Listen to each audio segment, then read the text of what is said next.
In this video, you'll learn how to access Binance research reports. By following these steps, you will be equipped to find and utilize valuable market analysis that can enhance your trading decisions. Begin by navigating to the Binance website. Once there, locate the option to sign into your account, enter your credentials, and click the login button. After successfully signing in, you will be directed to your account dashboard. Next, open the main menu, which can typically be found on the top left of the screen. Look for the section labeled Research or Insights. This section contains various research reports that provide in-depth analysis of market trends, specific coins, and macroeconomic data. It is important to note that the availability of reports may vary depending on your geographical region. Once you are in the research section, browse through the available reports to find one that aligns with your interests. Click on the title of a report to open it.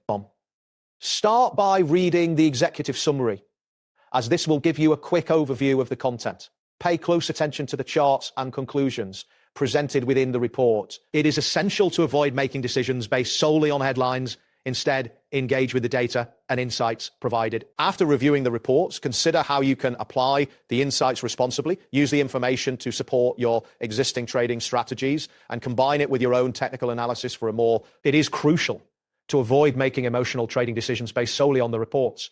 Keep track of the outcomes of any decisions influenced by the research and be prepared to adjust your strategies as market conditions change. That wraps up today's guide. Thanks for watching, and catch you in the next tutorial.